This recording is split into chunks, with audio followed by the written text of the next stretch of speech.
they say that like winners never quit. But the truth is that winners almost always quit.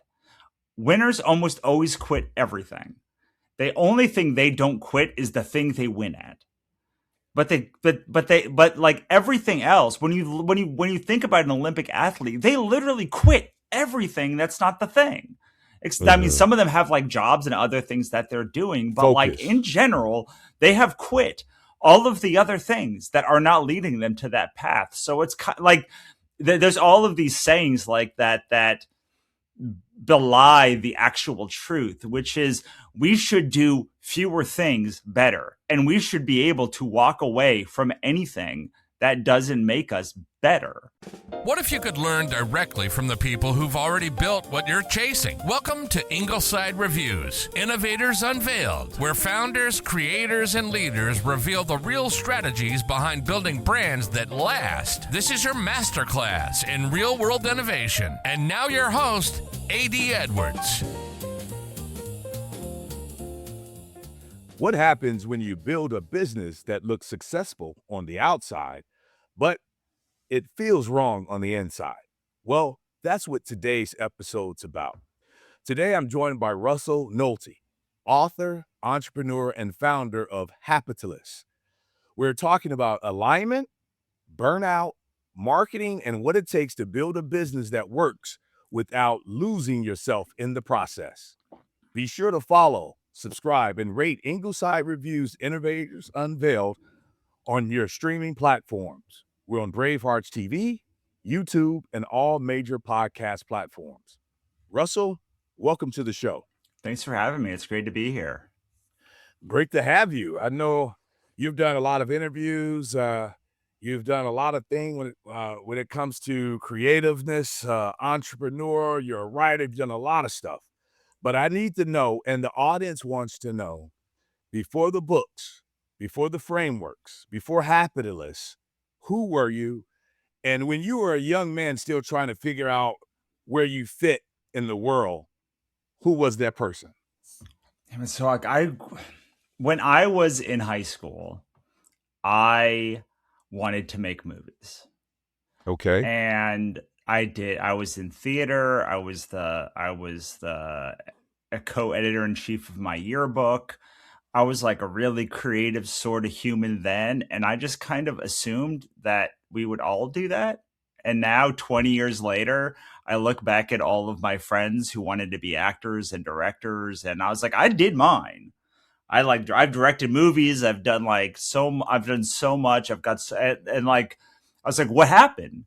What happened? Like what happened to everyone else? And like that. So I am not, thank God, not the same person I was when I was 16, but I think I have like a very similar spirit because I just never believed that you couldn't do it because other people did it. And Okay. so whenever someone would say you can't do that, I was like, I don't understand. Like other people are doing this. Like this is not like it's not impossible. Right. Like going to the moon in the 60s was impossible because no one had ever done it before. But like becoming a professional writer or professional creative or like doing X, Y, and Z thing, like other people have figured it out.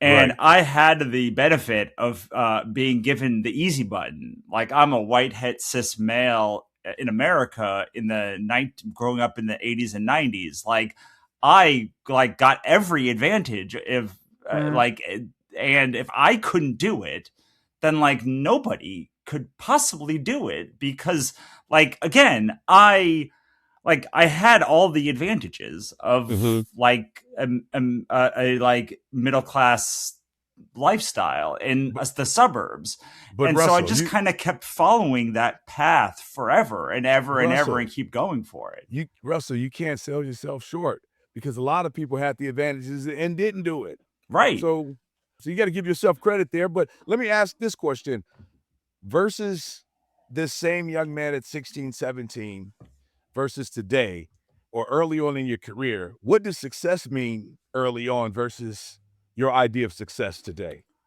Yeah. So I thought that success, I mean, I'm a red-blooded male human who likes women, so I thought it was like dating celebrities and having a Okay. bunch of money and like being able to like basically like buy all of the things that you would like, all the cheesy things that you're All the like fed toys. when you're a kid. Um and now I think it's freedom. Okay. Actually, what I think is I always thought it was freedom, but like I was always pushed this thing of like freedom means cars. Like first you get the power, then first you get the money, then you get the power, then you get the when you get the power, then you get the You get women. the Mhm. Like all of those like things that were taught, but really for me, the reason I've been able to reinvent myself so many times is just like I don't want to be tied down. I'd rather make Mhm. no money than be tied down into a thing that I don't like because entrepreneurship is hard. It's Right. like really hard. It's for many years you don't make anywhere near what you would make at a job. And so if you're going to do it, it should not feel like a job. It should because otherwise you're just getting a crappy job with worse benefits as opposed to like entrepreneurship. And I think that in general, it's not that people think about it wrong, it's that people approach entrepreneurship with a scarcity mentality instead of a growth mentality. And that holds people back. Mm-hmm. Gotcha. Before we go any further, for the people hearing for the first time, what is Hapitalist? What does it mean? And what problem were you trying to solve when you created it? Sure. So capitalism is about optimizing for joy and making money doing it. So I call the problem that we solve a third order problem. Okay, so think about a first order problem is there's a fire in your house. Okay. Like, we're pretty good at solving the fire is in your house. You need to like call the fire department and put it out. Um, a second order problem is like why like you need to like fix your gas leak because the gas keeps like there's a hole in your Uh-huh. gas like it doesn't matter if you put that fire out, it's just going to keep coming up and coming up and coming up. But a third order problem is the problem that makes all of the other problems obsolete. So like if you had solar or electrical, you wouldn't need a gas line. Like why do we even need a gas line? Like why is this entire thread even a problem? And we are exceptionally bad at solving third order problems because we are inundated with first order problems and maybe second order problems. So the thing that Hapitalist is trying to solve is what if business was actually supposed to be fun? This is a great example. I was at a conference not that long ago, and someone was on stage, like a very successful creative speaker, like multimillionaire. And he's like, I was not going viral on YouTube. So I created an algorithm and like an AI generated me to go viral on YouTube. And he's like, the tagline for his company was never make a video on YouTube again. To which I said, that is actually the right sentiment. But like, that is the complete wrong methodology to get there. Like, why do you eat? Why are you're like a multimillionaire? You have a brilliant business. Why do you feel the need to go? Like, why is it not enough? You know, Why you need to go viral in the first place? right. It's like, why is that even a problem that you were thinking you need to solve? Like, isn't money supposed to solve the problem of having to go viral on YouTube? And I meet with people all the time who are like have a lot of money and have no idea how to be happy or like to have enough. And so really I heard this great anecdote. I think it was Oscar Wilde or J.R.R. Tolkien or somebody, but they were at a dinner and maybe it was C.S. Lewis. I'm just going to say it was C.S. Lewis. C.S. Lewis turns to J.R.R. Tolkien and goes, all of these people have more money than you. How do you feel about that? And he says, I have something they'll never have, which is enough. And so Mm. like the problem that Hapitalist is trying to solve is like, what does enough mean to you? Uh-huh. Like, what happens when you actually have enough? Like, let's say you win the game. What does that look like? How does Mm-hmm. that feel? How do we solve the problem of Maria and actually like just have enough? Because Right. otherwise, you will never have enough. I can tell you, working with 7, 8, 9 figure creators and like very successful people, that the money doesn't solve the problem Uh-huh. if you don't solve for enough. Right. Most people don't have enough, so like they don't even think about like what it means to have enough because they're they're hand to mouth Scarce. every day. Mm-hmm. But like at some point, I don't believe that. I believe anyone who wants to be successful has the tools to be successful. I just have to remove blocks in their way. So I'm just assuming that like one day you're going to have everything that you want, and I need you to know what that means and what your life looks like when that happens. Like Uh-huh. when you solve for money and money no longer is the solution, what does the problem look like? Right. Gotcha. So, in your early years, what experiences most shape the way you think about creativity, ambition, and identity? Yeah, I just thought that everyone got it wrong. And I think John Lennon got it right when he said when he said people don't know how to be happy. He didn't say that, but he said, I don't think you know what the word happy means. Because and I think that happiness means different things to different people. But I do think in general, we can agree um, that that there are generally three different aspects of leading a good life or feeling like you are leading a good life. One is happiness, which is the internal feeling of like contentment and goodness. Two is meaning. Meaning is that you are striving for something greater than yourself. Is Uh, that the same as purpose? Yeah, purpose, meaning. And the Okay. third is psychological richness, which is that it's an interesting problem that you're solving. And not everything will solve all three problems, but we need some combination of those three things to lead a good life. And there's a great book called Life in Three Dimensions, which talks about all of these things, specifically the psychological richness part, because happiness is not necessarily going to be enough. We need some combination of each of those things to be happy, to feel like we have a good life, to feel like we Mm-hmm. have a contented life. To be whole. Yeah. But we have this inner problem, which is we are unique in our ability to ruminate. And so our ability to ruminate allows us to trigger our fight or flight response for things that Uh-huh. don't deserve it to be that it shouldn't be triggered. So, have you Uh-huh. ever felt like anxious when you don't mean to? When you like nothing bad is happening, really, you just like Right. feel anxious.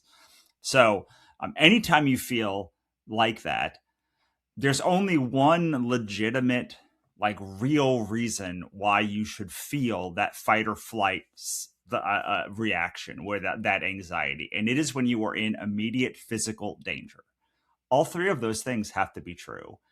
If you're in imminent, or if the danger is not imminent, if it's not physical, and if there's not actual danger, if it's imminent physical joy, you shouldn't feel anxious.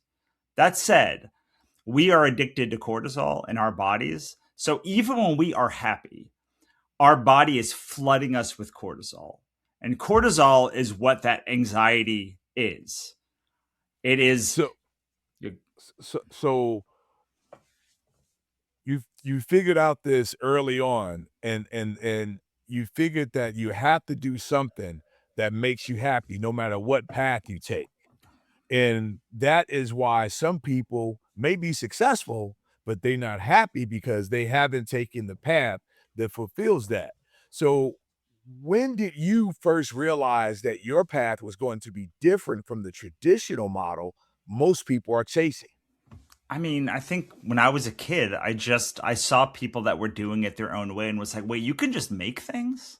Mm-hmm. Like Kevin Smith was a big early inspiration. He like made this movie called Clerks for like 30 grand. And he's like, yeah, man, I just got credit cards and put it on it. And I figured if I don't get it right, I'm just gonna be paying off these credit cards. And I'm like, oh, you could just do that? And so like Yeah. I put like 35 grand of equipment on credit cards and I started making stuff. And like I failed a lot more than I succeeded. And over time, like I kept doing that and money would come back and money would go out. And but it didn't matter to me really what I was doing as long as I was making something Mm-hmm. interesting and that I had the freedom to do it. And so my main driver again is freedom and autonomy. Like I will easily make less money if you give me more freedom. And being able to recognize that in myself early and also to give myself the freedom to make different things really helped. And not listening to people again, it was a lot of not listening to people who said you can't do this, not because I was like, well, screw you, but because I was like, I don't understand, like other people do it. No one has ever been able to give me a good answer why I couldn't do something if other people had already figured it out. Right. Again, we're not talking about going to Mars. We're talking about like making a movie or like writing a book and having it be successful. Like the people do that. Like there are plenty of bakeries that like work. And so the question isn't, especially now in 2026, the question isn't what like what what can you do? It's like what do you even want to do? Because Mm-hmm. the information is out there. So, Information is ubiquitous. so Russell, you're so from what you're saying, um, you set your mind on what you want to do. You don't take no. You keep going. But sometimes you might build the wrong way. So let's talk a little bit about the cost of building the wrong way, because Sure. that's what you help as well.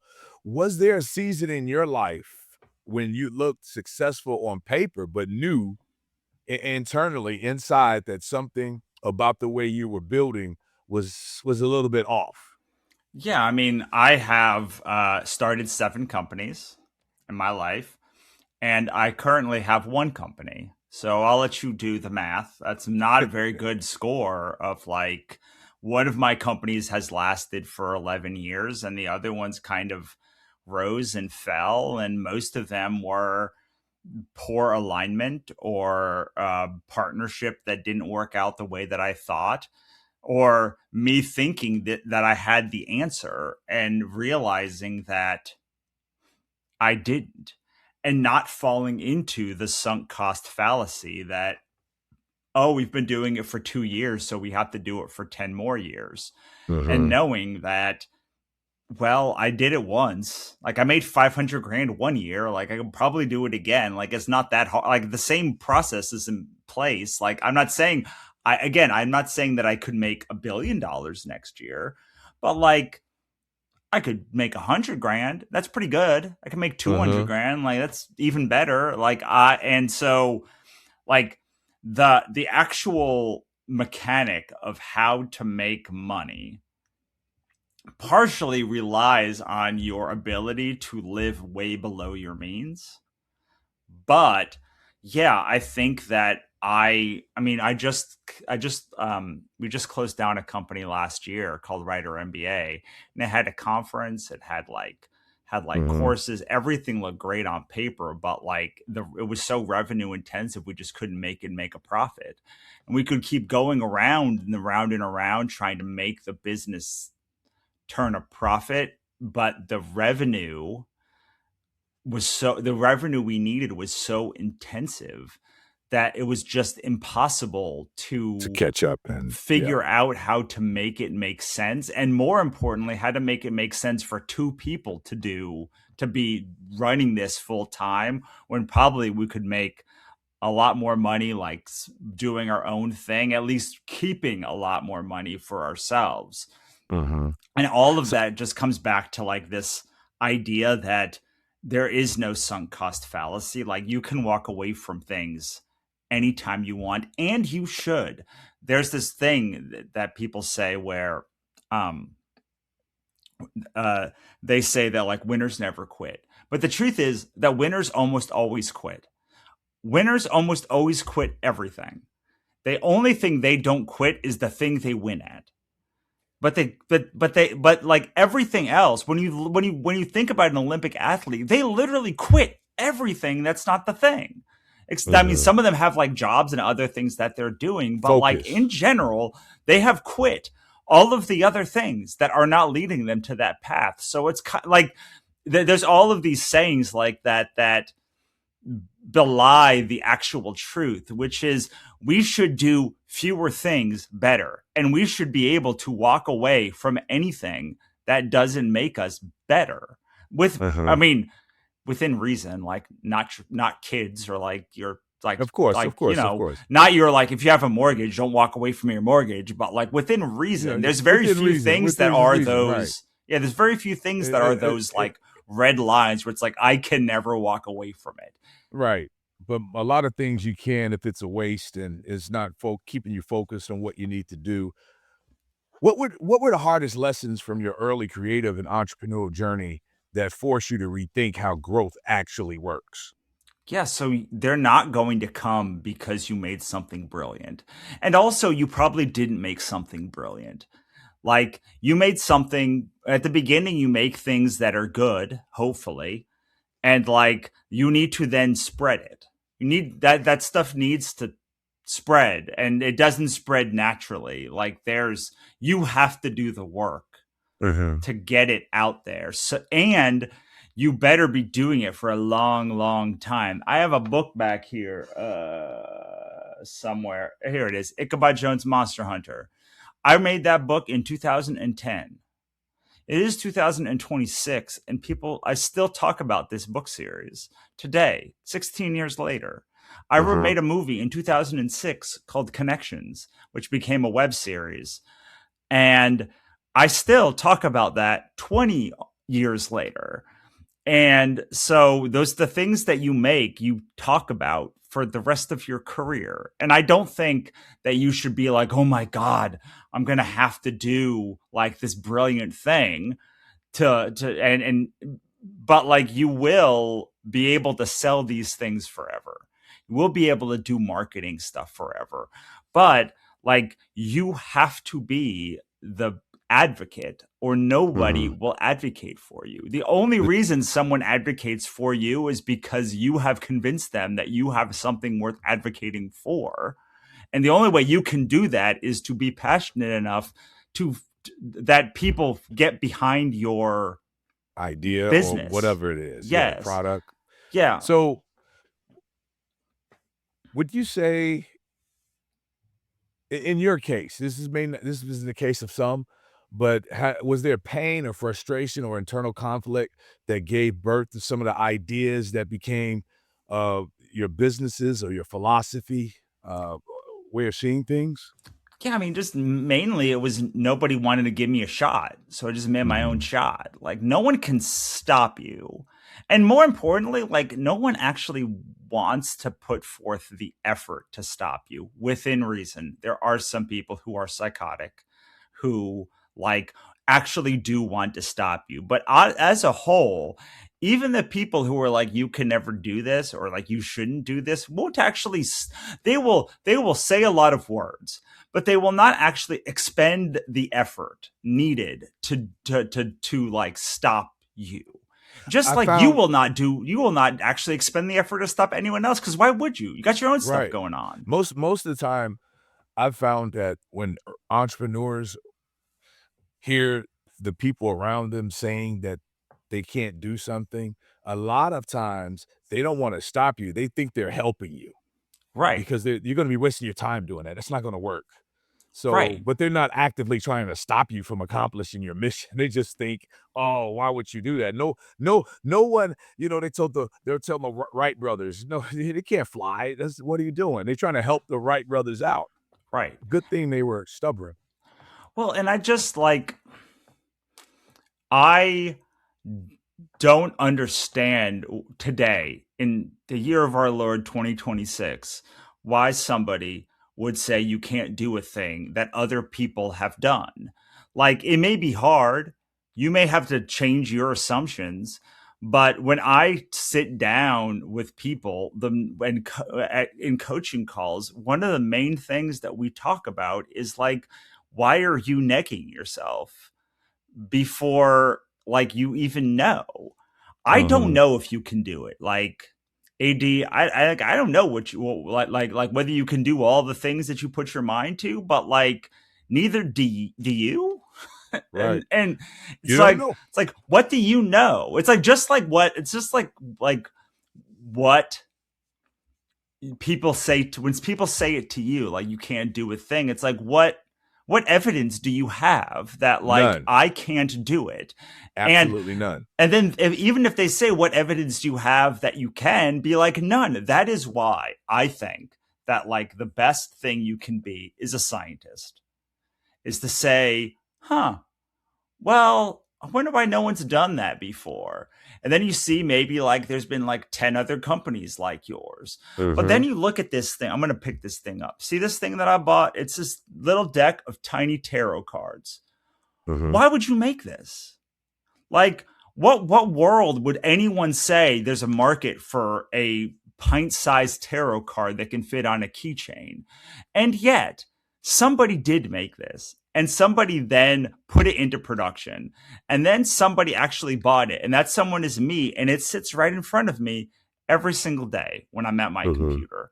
So that's this means I mean no, that's a pretty silly idea to be like, I'm going to make a deck of tarot cards that are that big, and then I'm going to put it in a bunch of stores, and then someone's going to buy them. Like, that's Yet, what a wild thing to say. And yet, yet it yet, and happened. still, it came to pass. It happened. Yes, Right. exactly. When you look back, you have to admit what you talk about. I've read some of your things, and I've been on your website. It's important to be aligned with who you are when you that adds to your happiness, right? Yeah. What's the true cost of building something in ways that are not aligned to who you really are as an entrepreneur? I mean, you're going to eventually burn out or burn it to the ground. Like, Mm-hmm. or the worst part is it just won't hit. And then you'll think you're bad. And so the number one thing that I talk about when it comes to alignment or attunement is think of yourself like a radio dial. Like, opportunity is out there. It's infinite. It is always like there's a billion opportunities happening right now for a billion people in this world. And the problem is none of them are seeing it. Mm-hmm. So, attunement is like the first step in what we call the easeful joy loop. And attunement is about turning your radio dial. It's about setting an intention and saying, what I want is this. And the problem with attunement is we don't know what we want. So at the beginning, what we can do is say, I want a house. And like make sure that it's not like so far out there that you could never get it. But like, you might think you want a ham sandwich, but you really want a burrito. And like, if you eat that ham sandwich, you might not even know why you're disappointed in that ham sandwich. But like, you're just going to be like, I mean, it's Yeah, fine. It's nourishment. Like, I'm not going to die now. I ate something. It's not but the it's thing that I underwhelming. wanted though. It's And very underwhelming. right. And like, this is the other thing. It's like, you had to expend a bunch of effort to eat that ham sandwich. Like, you had to either make or find a ham sandwich. Like, if you really wanted a burrito, what is the actual like additional cost to get the burrito? It's like, yes, it may be more. You may have to drive 10 minutes further. Like, you may have to spend $3 more. You may have to do all of these things. But like, that is what we're talking about here. You could make any business, and like, you probably will be fine. It will pay your bills. You can do most jobs and you can trick yourself. It's very easy to trick your brain that you like something, even if you don't. But like when you actually get the thing you want, what you find is like the marginal cost between getting the thing that you thought you wanted and the actual thing you want is very Is small. is minimal. It's minimal because it's like getting a car. Like getting any car is like 30 grand. But like getting the car you want might be 40 grand. And like that is 10 grand. Yeah, But it's so only 30% more than getting the basic car. the energy is always in the start of something. Right.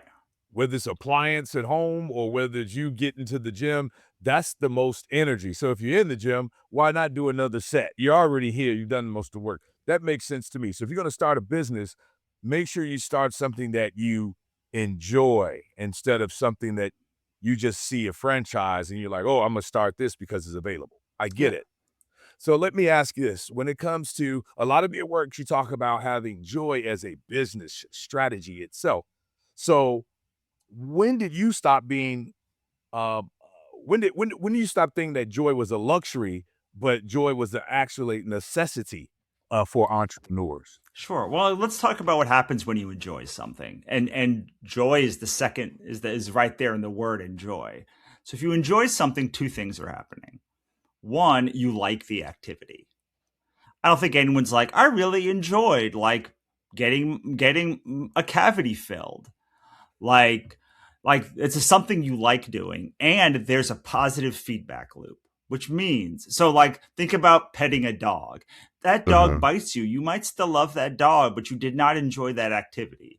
So you like something, you have a positive feedback loop. You know what happens when you have a positive feedback loop? You get more out of something than you put into it.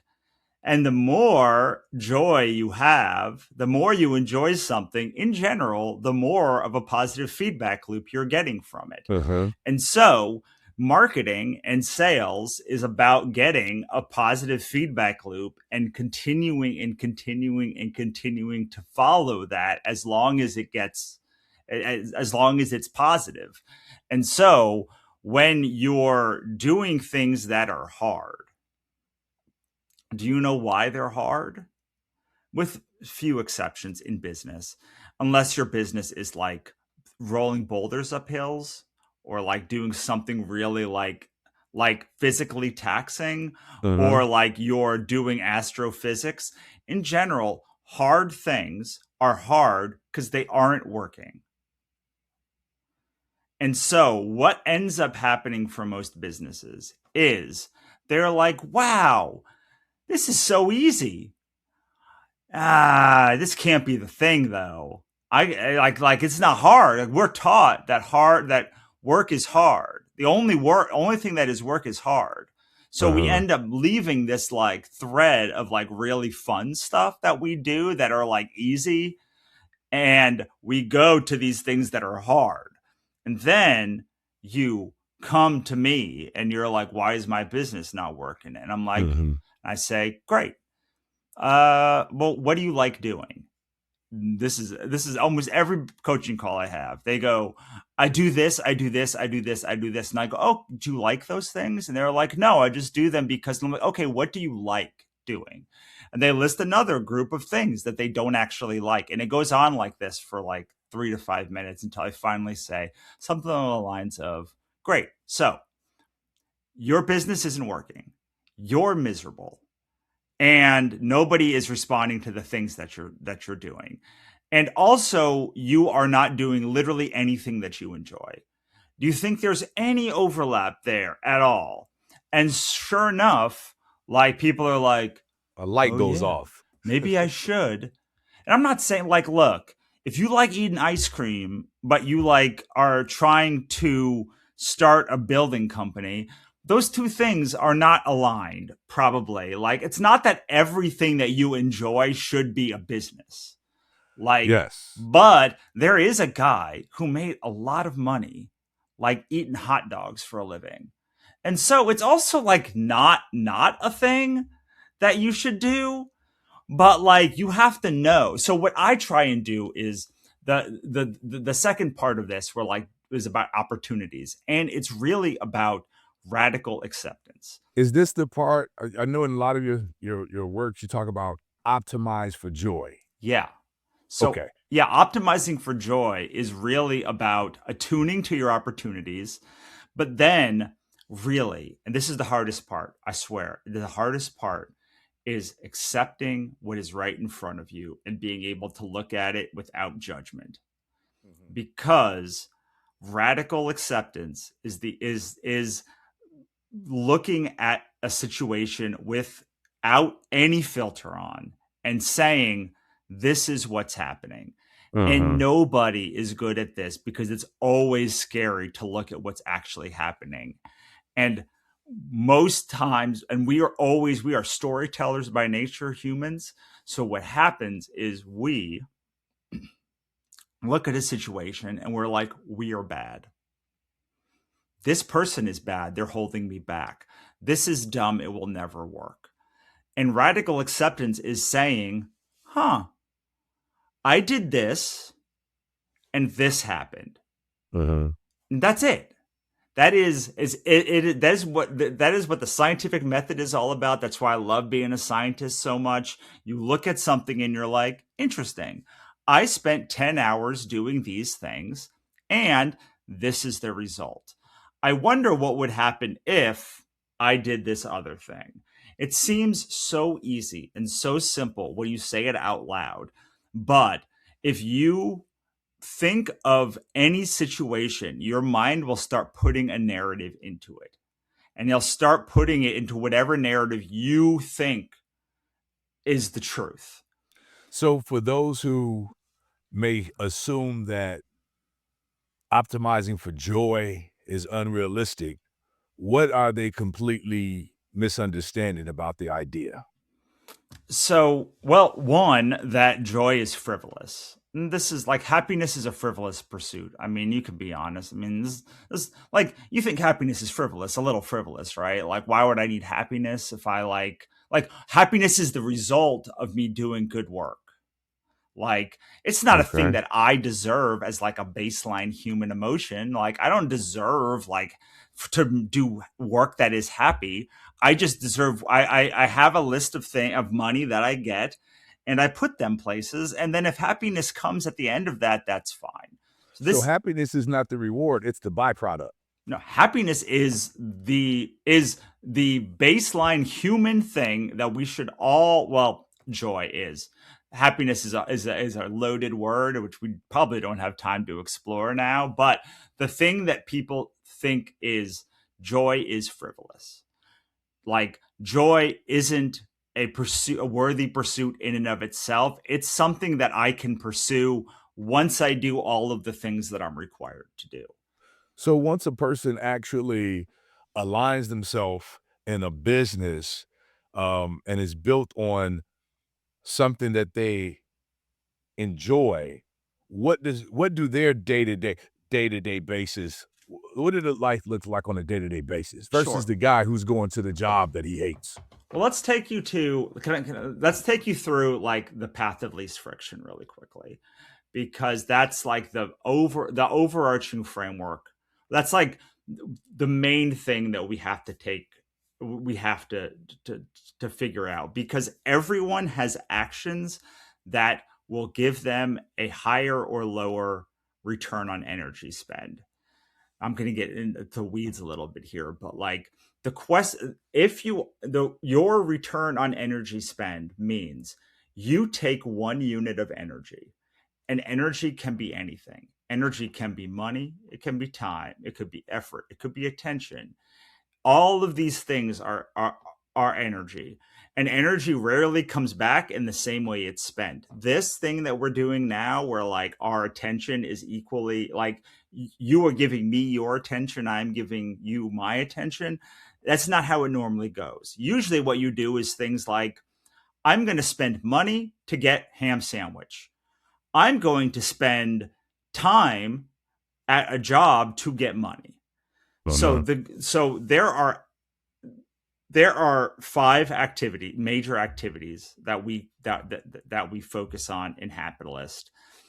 But the idea is you are looking for the activities that you put in 1 unit of energy and get back more than 1 unit of energy. That's why we call it ROE, return on energy investment, just like return on investment.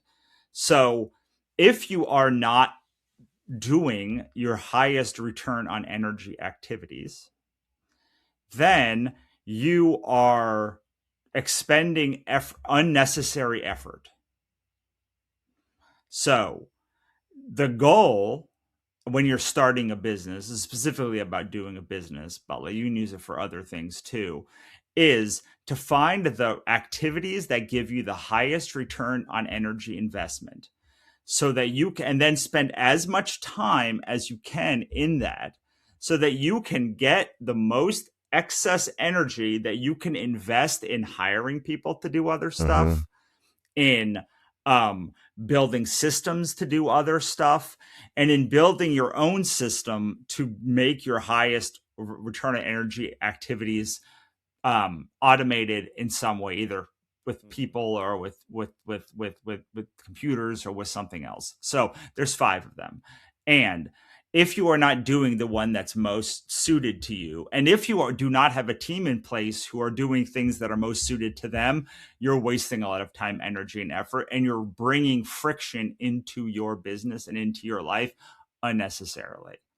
So now, sometimes we want to bring friction into our lives, like you want to take on a new task, you want to learn how to dance, you want to play baseball. I don't know what the thing is, but like that should be a choice, not a requirement. So when someone is when someone is following their joy, they're following the thing that has the highest return on energy spend, because we already talked about how enjoyment is about positive feedback loops. Positive feedback loop is just return on energy investment. So there are 5. One is if you're really good on social media, that's called an arbiter, ads, social media optimizations. So there's a group of people who are really great at that. If you are not great at that, you do not think there's anyone who likes this. But like there are people who are great at doing this, and they will always come to you and say, like, I don't understand why you're not just going viral on TikTok. And I'm like, my brain doesn't work that way, because my brain doesn't work that way. So I don't do it. I don't even have a TikTok account because I don't even care. I have no interest in it, and I'm not good at it. I'd rather go to where my bliss is and then hire someone to do my TikTok account. Or there's what we're doing now. So this is called spotlighting. So like spotlighting is about borrowing someone else's audience, going on their podcast or blog, and then you have a platform that you can invite them onto. And like that is a big one for people in podcasts. Basically, everyone who's got a podcast on some level thinks they're a spotlighter or wants to be a spotlighter. Then there's collaborators. Collaborators are like if you ever think like a shoe company, like I like Cariuma's. Cariuma always does these brand integrations with like Snoopy and other things. Like this is like Snoopy's over here, Cariuma's over here. They make this collaboration that's like a third product. Right. Or there are evangelists. Evangelists are really good at having a small group of people who love their work and having it spread like a contagion. Those people go out and they find other people. Everyone thinks they're an evangelist. You're almost certainly not an evangelist, because like evangelist is what it means is I can tell 3 people about this, and those 3 people bring back 6 people, and those 6 people bring back 12 people, and those 12 people bring back 24 people. If you do not have that metric, then you are not maximizing your evangelist. And then the final one is launching. So launchers are ones who get like a big product launch. Think like a Beyonce drops an album, boom, everyone's like talking about it in the industry at one time, but it's all around the launch of the product. Lots of music people, lots of book people, they're like launchers. And so you hopefully can see from that, if you are a launcher and you do a bunch of arbiter activities, you are not going to get that far doing the arbiter activities because you are not good at them. Your brain does not work that way. So your business, what generally happens is people say, oh, you got to do all of this stuff. But like your zone of genius is like one of those five things. And instead, you should be like, well, actually, I have this really nice platform. I'm going to join Podmatch or do whatever the thing is. I'm going to bring people on here. I'm going to like build that part because like that's the part that I'm really, really good at. And everyone's got one of those. I'm sure everyone who heard those five things is like, that's my one. And everyone else was like, I hate that other one. For me, it's Arbiter. I love all my arbiters out there, but like I hate social media. I'm not good at it. I do not like running ads. I'm not a fan of optimizations. I am like a chaos agent. And so my goal is like, I like collaborating. I like spotlighting. So you asked a question about what happens when people are doing a job that like, they're not following. If they're not following their joy, they're not getting very far because their return on energy investment is below what they could be getting. And so what does this person look like on a day-to-day basis? So that's following their joy. They are spending the most amount of time doing one of two things. One, in their highest return on energy activities, or nothing. So the goal of any business in Hapitalist is, so most people come to me and they say something like, I want to have a podcasting empire. And I go, no, you don't.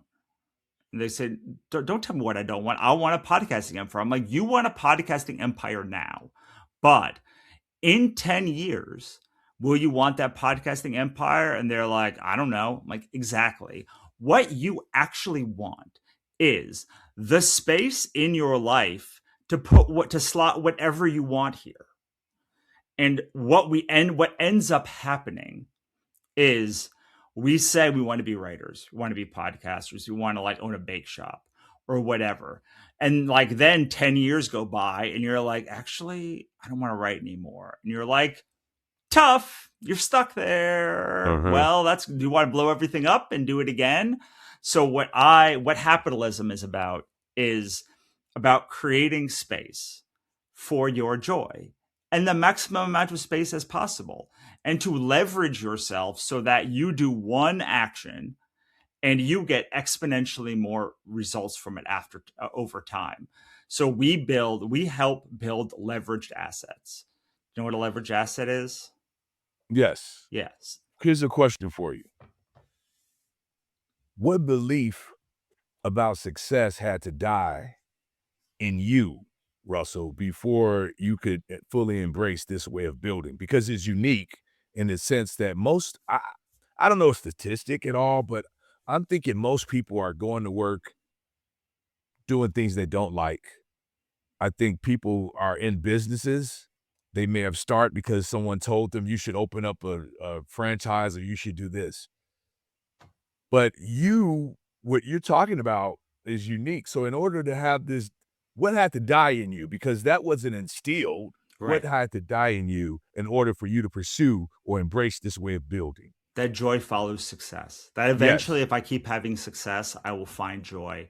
I will find happiness, and it will never happen. Success follows joy. It's the only way it can happen. It's the only way it will ever happen. Like success follows joy.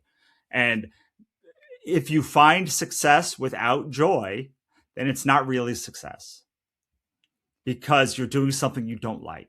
And I don't care how much money you make. If you are doing something you don't like, you are not successful at it. You are very good at it, but you are not successful. Right. Let's talk about the truth about marketing. You talk about marketing a lot as well. In your view, what do most people get wrong about marketing, especially when they're trying to sell authentically?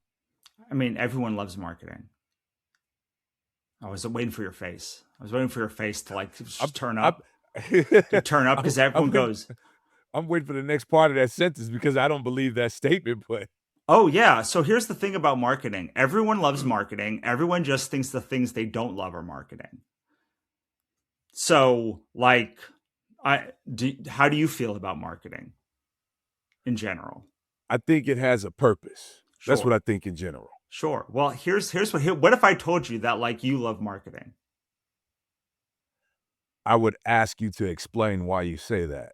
Because you love this conversation, right? Like you love this going back Oh, and forth. I love to talk. That's why I'm Right. doing this. I love to talk. So guess what that is? That's marketing? That's marketing. That's marketing that you this is what we're talking about with like the path of least friction. Like if I were to say, "Oh, well this is a thing you love." Well, could you go on 50 other podcasts in the next 3 months and like give this same spiel or like talk to other people? Interesting. Could you have 50 people on your podcast in the next 5 months to like go back and forth on there?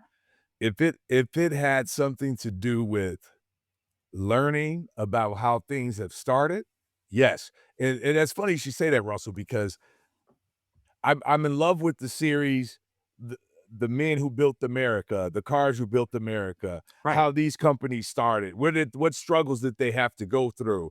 And I'm thinking to myself, I'm at home with my family, and I'm telling my wife, these stories are not unique to these big conglomerates that we know about. There are everyone who has a business. Anything you look at, the telephone you use, the pen, there was a story behind it, and it didn't go smoothly.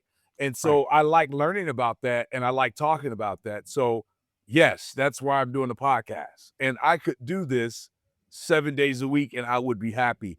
Even if I wasn't, well, I would have to eat. I need some money. But Sure. the point is, I would love doing it. Sure. So The money is not what makes you what is not the pool. It's right. the idea of doing this. Right. So here's the thing is what most people do at this point is they say when they say, "Oh, well like how can this be marketing?" What I would say is, "Okay, so let's make this intentional. Let's just say this is the thing that you love. You're going to spend the next 90 days like really going deep on local products or products you love, emailing like the CEOs of the company, finding podcasts, like finding one story that you can really talk about, like building all of this stuff up and slowly we call it daisy chaining. So you Uh-huh. start with like small podcasts, and those small what other podcasts should I be on? And like you start working your way up and up and up and up and up. If you do that, eventually you're going to be getting thousands, tens of thousands of downloads an episode, because every time you do it, you're going to get more and more leverage. Your network then of who's on of how popular your podcast is becomes more valuable, and more people Uh-huh. want to come on your podcast. So there's I'm not saying what you're doing now is like effective marketing, because I don't know you enough to like say that one way or another. But what I can say is like that instead of like making social media posts for like 2 hours a day and Mhm. like, I don't know, like launching some like white paper Mhm. or something or other. I don't know, like what other stuff, like there's all these other, Oh, like building up a like street team of people going out there. What an effect someone who's following their joy in their business would say, dude, this is great. This doesn't feel like work at all. Like how do I and then I would say and then they would say, how do I actually like keep this going? And like uh-huh. that would be like, okay, cool. Like you're on Pod Match, like you're on Pitch, a Pod Pitch. You have a VA. You have all of these things that you can then make it intentional. You can make it into a point that suddenly you're like, well, if I had 10,000 downloads an episode, I'd be making like $200 an episode. Now, make that $200 an episode times like 7 episodes a week. That's $1,400 that's $1,400 a week. That's multiply that by 52 or 50. That's Uh-huh. like 60, $70,000. And now can you take some of that extra money and reinvest it into doing ads?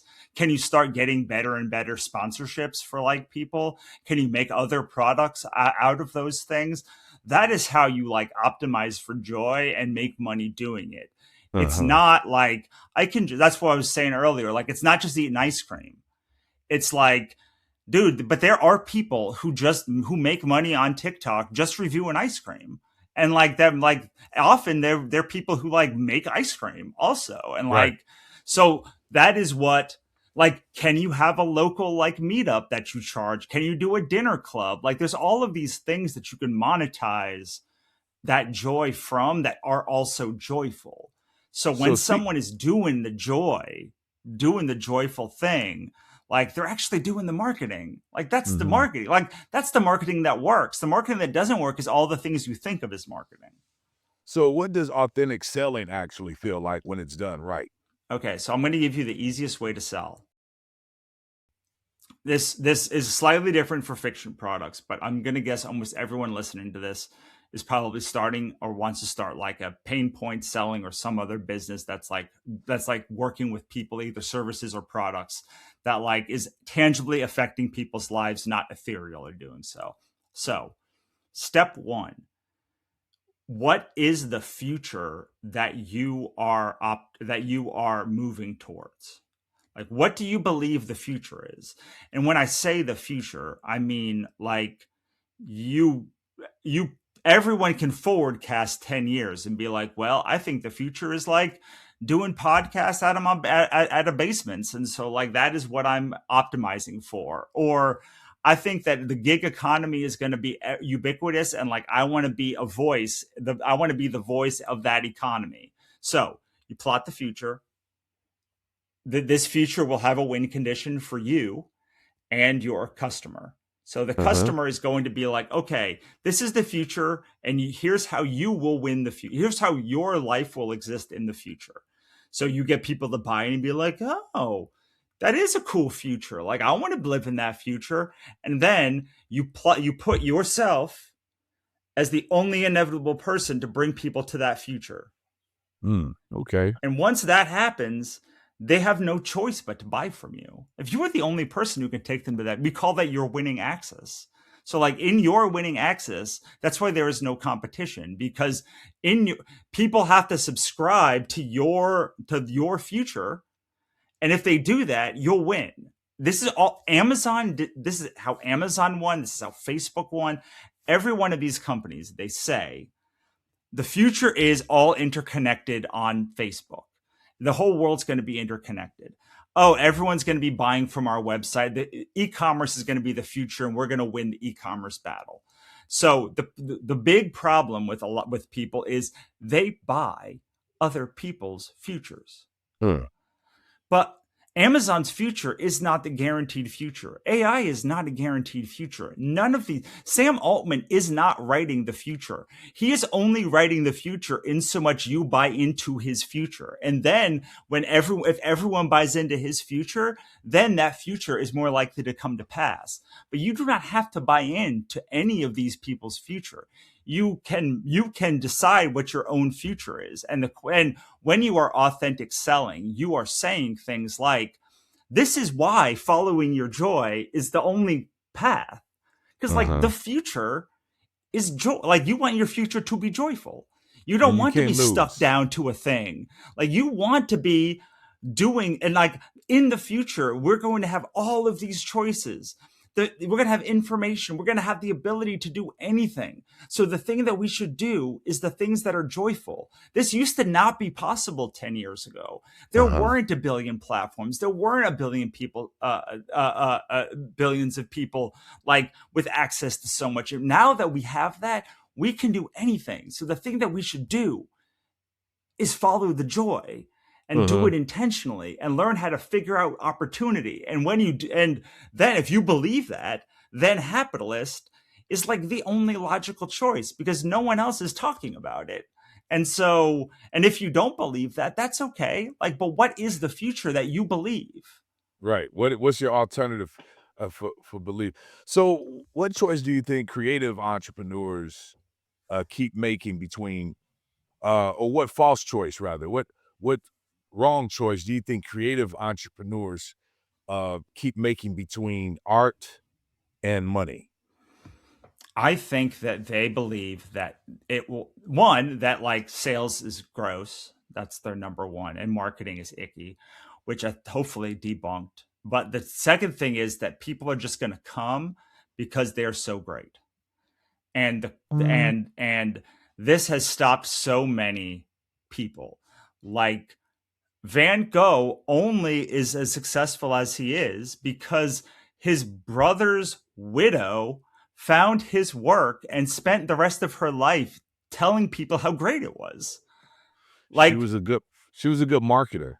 yeah, she was great at like telling people, look, you should care about this work. And that only worked because there was in a tranche of letters that Van Gogh made about why the work was important. And that gave people an in to why they should care about it. She literally spent most of her remaining life like working with Van Gogh's work after he died. So he chased the art, she did the marketing. When it comes to marketing, you say many feel it's icky, and it's a reason why, because they feel like sometimes they feel like they have to be performing to a benchmark, or they have to manipulate, or so Sure. the question I'm asking is, how do you help people market in a way that doesn't feel performative? It doesn't feel like they're manipulating. It doesn't feel disconnected from who they really are. Ooh, well, see, this is where me and you disagree. So here is the problem to me with creative people. We are taught that we should never stand up and say, I'm great. And unfortunately, any amount of creativity is an inherently narcissistic act because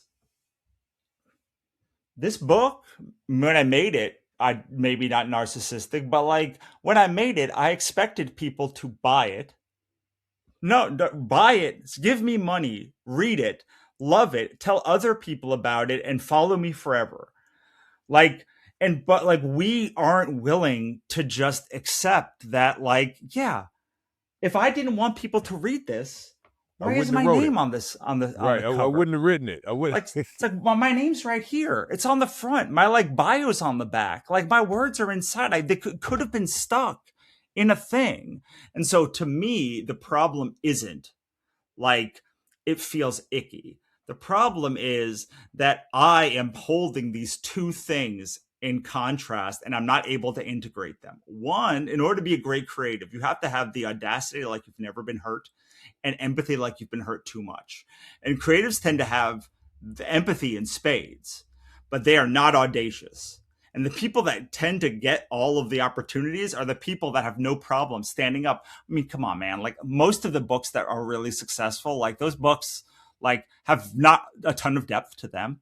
They're fine, but like they don't have it. And the reason is because people are like, those people are like, have no self, like they have made they are perfectly okay saying, oh, well, like, yeah, sure, I'm great. And so what I would say to you and to people of what the real problem is you have to believe that you are someone's favorite creator. And the minute that you can make that belief, then the goal is to find as many people who believe that as possible. And that's And your audience. and the problem, yeah, so like the question is not how can I make people love me? If I could leave you with one thing, it's how can I make people make a decision about me one way or another? I've spent whatever an hour giving you a bunch of information about me. I've not asked you to buy, go to Hapitalist, do any of that stuff. But I am hoping that like if you believe in my future, and then like you will go to Hapitalist and you'll subscribe and hopefully like you'll buy books or do whatever that other stuff. But like to me, that is inevitable. When people make a decision that they want the kind of life that I am talking about. Right. So I don't actually care if you like me or dislike me. I do care very deeply that you make up your mind one way or another, because either then I can say, great, I'm not everyone's cup of tea. That's amazing. Like, And sure. I'm fine with that. Right. Or I can say, you're amazing. Like, great. Here's how we can work together. Here's more. Yeah. I understand completely. Let's talk a little bit about burnout. Sure. You speak about blocks and friction. what are people often calling a mindset problem that is really a business design problem? Oh, yeah. Oh, I love this. Okay, so we have something in Hapitalist called the Happy Compass. And the Happy Compass is all about properly identifying blocks. And everyone, including myself, am terrible at it. In fact, the only way I think you can really effectively counter blocks is to have a group of people who are all trained on the same methodology that can look out for each other.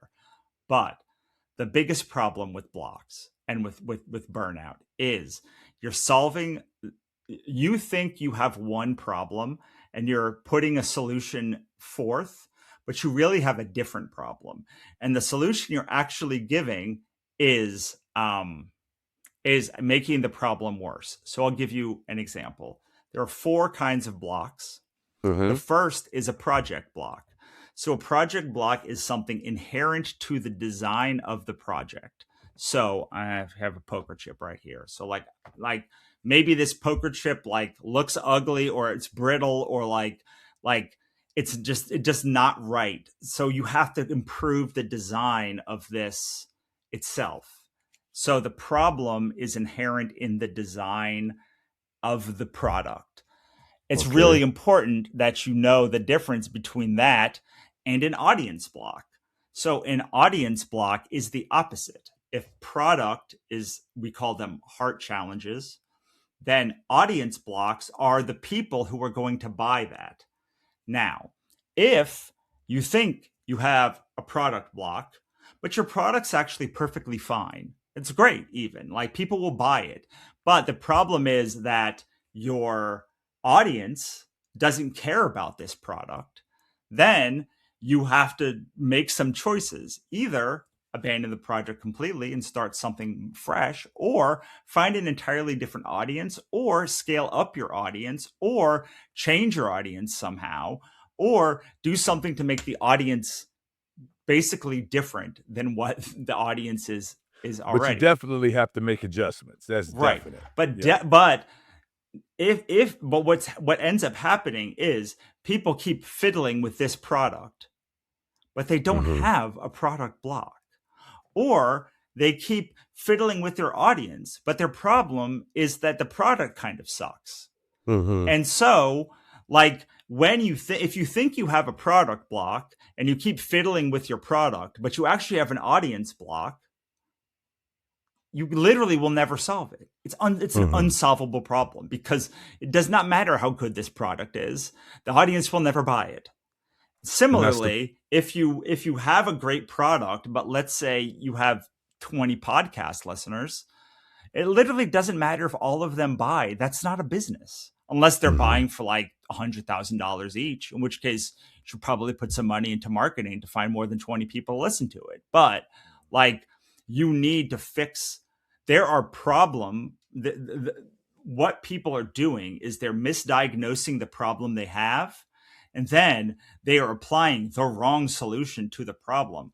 So that at best will keep you standing still. Maybe having incremental improvements, but it usually means that you're going backwards.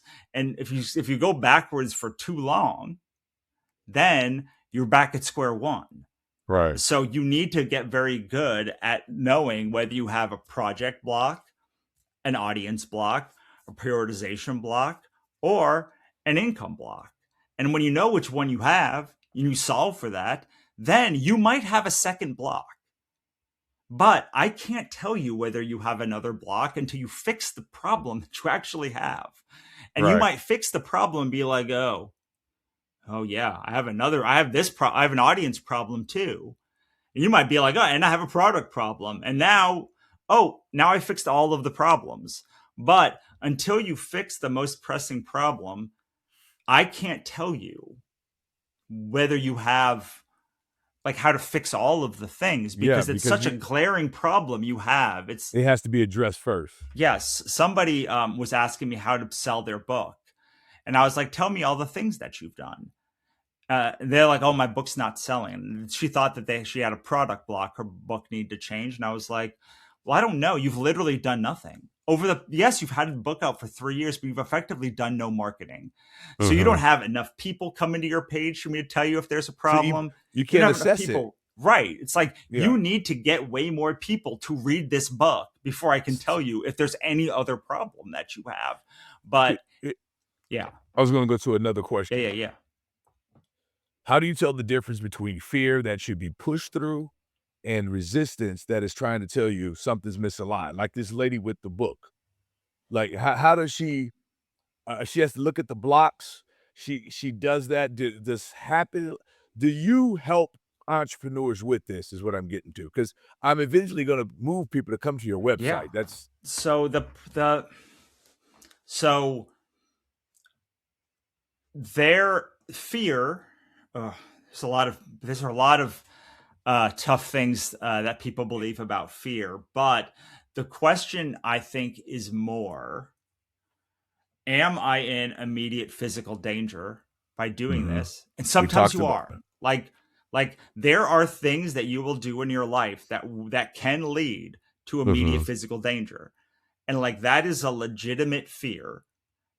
That is a legitimate, like, you should be worried about those things. But if you are not in there, then the question is, where is the anxiety coming Coming from? from, right. And if we can then help you untrip your fight, your sympathetic, the sympathetic nervous system is called the fight or flight response, and the Mhm. parasympathetic nervous system is the rest and digest. So you ever seen a dog just chilling, like they're in rest and digest most of their life? Most other animals are spend their life in rest and digest. They're not. Whereas like we vacillate between boredom and anxiety, and I swear this is important to your problem. I'm gonna, but I have to show you how to untrip that. And then once you can untrip that and stop vacillating between boredom and anxiety and just live in peace, then we can start looking at whether that fear is rational or not. And But that's when you determine yes, whether it should be pushed through or not. well, and also, Here like, here do you have any data that shows Mhm. that, like, your fear is grounded in reality? And I Uh-huh. mean, like, in your experience, not like your cousin or your uncle, like, opened a pawn shop and now you can't, like, you can't, like, open a, like, dressing boutique, like, because like they like lost a loan or something. Like I don't even know like what the, but so many people spin up like Anxiety their anxiety, and you're over like, things. Yeah. but like you want to own a bakery, and like your cousin had a hair salon in like 3 states away. Like how are Right. these things equal? But like we're always looking. That is where that radical acceptance comes from. Is like, okay, where am I at? There are plenty of people who are not in a place that they should be starting a business. They need to get like their life underneath them, or they Of need to course. find. So like, okay, well, like, do you have some stable footing? Do you have an idea, or are you like, is this a good idea that sounds good to you? Or are you like, this is going to make $1 million? Like, is Right, that a right. problem that you actually think? And like, is that a problem that you can last for the long term on? Yeah, So, some, like, there's plenty of fear that is valid. And of course. I don't believe this, like, we should just push on the other side of fear is everything that we've ever. Yeah, it's plenty of fear that's valid, but you have to analyze and be realistic about Right. what you're afraid of. Right. I got a But few more questions I yeah, want to ask you, sure. because you've done a lot of stuff, Russell, and it's just very. I think when I talked to you initially, I said you're more interesting than the Dos Equis man, in my opinion. You've done a lot of stuff, but I want to talk about burnout. I got a couple more questions about that. For the entrepreneur who feels burned out, scattered, and discouraged, what is the first thing they need to stop doing immediately? Almost everything. Like that means that you have a prioritization block. Prioritization block is we can do a finite number of things. Our brains are like a CPU. And if we have too many things open, then we start locking up and we get burned out. So Uh-huh. my first question would be to someone like that, what are the suns what are the things that are burning you out? And when they would give me a list, and I would say, what are the sunset dates for those? And they would say, oh, they're just things that I have to do forever. And I was like, well, that's not like, then you can never, are you saying you're never going to add anything else? And they're like, no, I have to add more things. I'm like, well, you're always, when we're in burnout, it's often because we borrowed from the future for too long. And the future will, like, the bank always wins. They always call in its debt. Like, it may not be today or next week or next year, but eventually you are going to pay with interest those problems. I'm a big tarot person and manifester. So I always say, like, the universe is trying to talk to you, and it's going to yell at you in sterner and sterner ways until you listen. So it's a good idea for you to try the tarot, because at least then it's going to talk gently to you. It's not just going to like give you a panic attack when you're driving down the highway. But so people always fight, and they're like, I can't sunset these things. And I was like, okay, well, like, make a list and tell me how long it would take for you to finish these projects, these things. And some of them are eternal. But even raising a child, like, eventually they are an adult, and they have to take many, many, many humans in this world are messed up because their parents didn't stop parenting them when they were like adult humans, and they never had to build a life for themselves. So, like, even a parent, the role changes.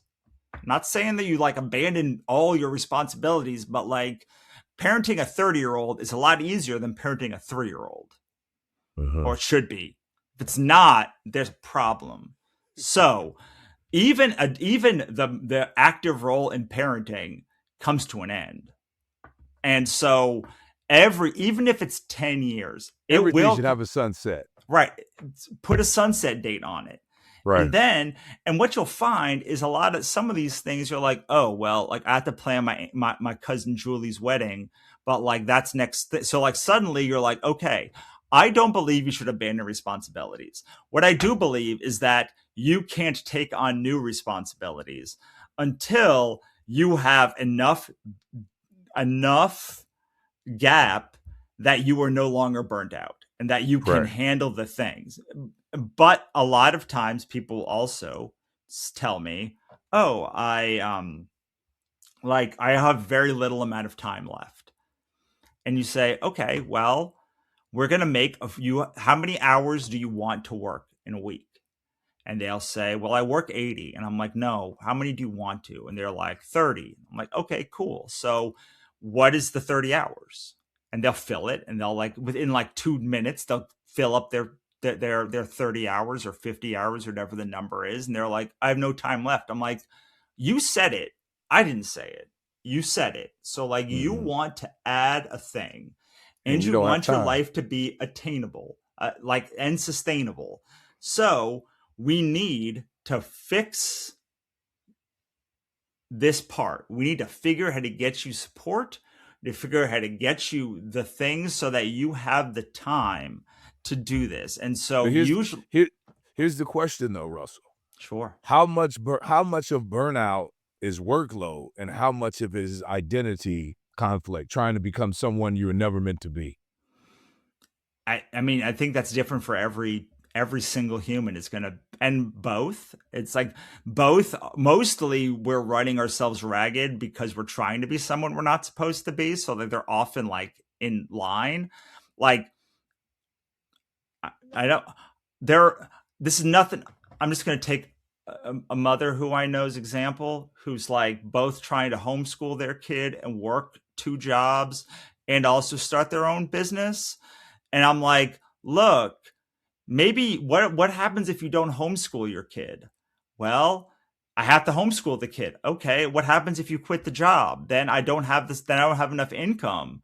I'm like, okay, well, then you can't take another job. Then you can't start this business. And they're like, no, I got to start the business. And then you're like, okay, it becomes an Abbott and Costello routine until you're like, Who's well, first? You've got, like, which identity are you most okay with losing? Being a homeschool parent? Like, can you send your kids to school? You get a lot more time back in your day. Like, Right.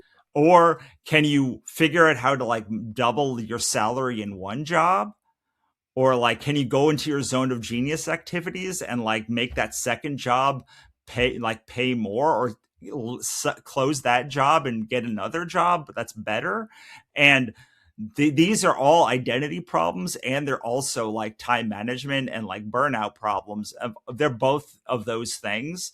But like, if you have if you have taken something into yourself, then you are it becomes part of your identity. So if you're Uh-huh. spending an hour a week doing a thing, it's part of your identity. And so the question is, how many hours do you actually have in a day, in a week? And like, what identity are you willing to give up? Because the business is nothing if not being able to burn your identity to the ground or rising from the ashes continuously. And that is, I think, like this a skill that nobody can replicate for you. You have to be okay saying, "Oh, I did this thing." I think of like Uh-huh. a restaurant. Like a restaurant may have something on the menu for 10 years and suddenly the price of it doubles and they're like, "Well, I gotta either double the price for this thing and that'll piss people off, or I gotta take it off the menu and that'll piss people off." But like, regardless, there's a change in identity there with how much the price of that meal is. And we have to decide whether we want to be the affordable restaurant more or we want to be the profitable restaurant more. Mm-hmm. And Exactly. like, I'm, And that's the decision you got to make when it comes to economics and creative freedom. What hard truth about monetization do creatives usually avoid until they are forced to face it? if you do not make money from your work, you will abandon it. Okay. Here's another question. This is the last one. As someone who hasn't reinvented themselves and evolved, what are you still learning right now about ambition, peace, and enough?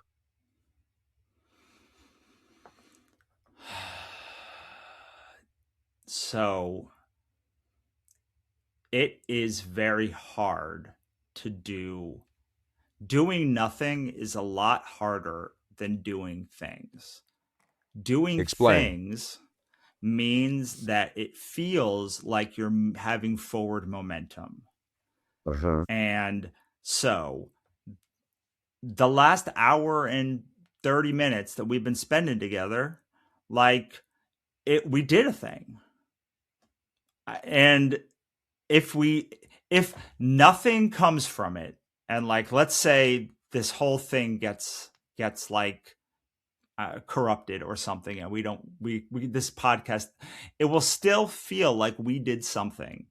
Uh-huh. Even more, it will feel like we did more than if we just sat and looked at a wall for 90 minutes. Okay. I understand what you're saying now. And but we get caught up in doing things, even revenue generating things that don't lead to profit. And so what we need to understand is often doing nothing is more valuable than doing something, because it will give you the chance and the space to figure out what the real answer is. But what I have been telling people who want to do all the things is that inefficiency is the real flex. Like, we think like being able to walk outside after this and go to a movie, or I don't know, not have to optimize every minute of my day is proof that I have time affluence and time wealth, and like that I am time rich. And like, that's to me the best kind of rich, because like I I have a busy week this week, but like what Thursday and Friday I have literally nothing to do. I have After this I have nothing to do. I'm literally hopefully going to go to a movie if I can find one that's playing at the right time. But Uh-huh.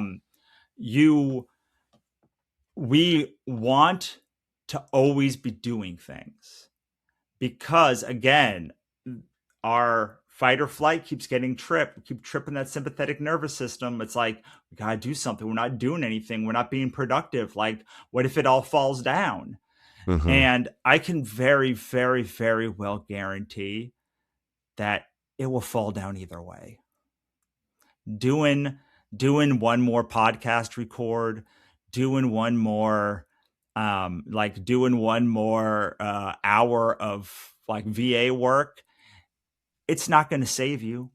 Right. It's not going to break you. It might break you, but it's not going to save you. You have to know when's enough.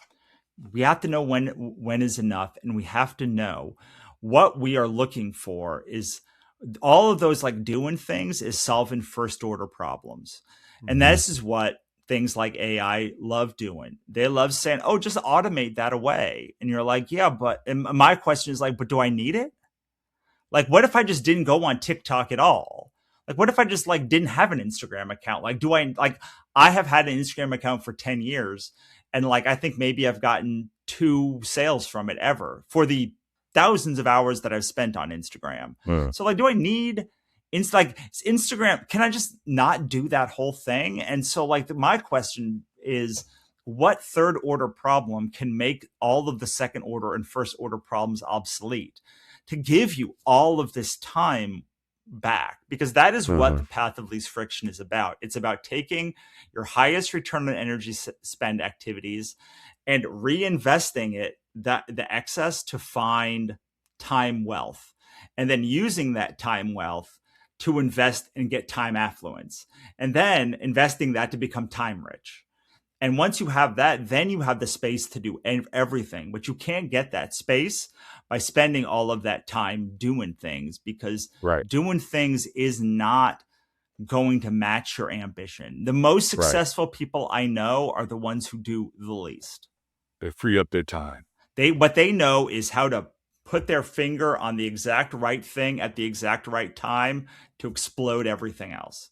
That is the thing that they know better than anyone else, and they know how to do it in their business. Russell, this was a powerful conversation, sir. What I appreciate about your work is that it challenges people to stop glorifying struggle for its own sake and start building with more honesty, more alignment, and more intention. You've shown that growth is not always about doing more. Sometimes it's about understanding yourself well enough to build in a way that actually works. Thank you again for joining me on Ingleside Reviews Innovators Unveiled. And to our audience, be sure to follow us, subscribe to the show, rate the show. It's now streaming on Bravehearts TV, which is available on Roku, on Amazon Fire TV. We're also on YouTube and all major podcast platforms. Until next time, keep innovating, keep creating, and never stop unveiling the innovator in you. Until next time, I'm your host, A.D. Edwards, signing off. This has been Ingleside Reviews, Innovators Unveiled, hosted by A.D. Edwards. For more conversations with innovators and business professionals, follow the show on your favorite podcast app, subscribe on YouTube, watch on the Bravehearts TV network, and visit innovatorsunveiled.com to learn more about the show and upcoming guests.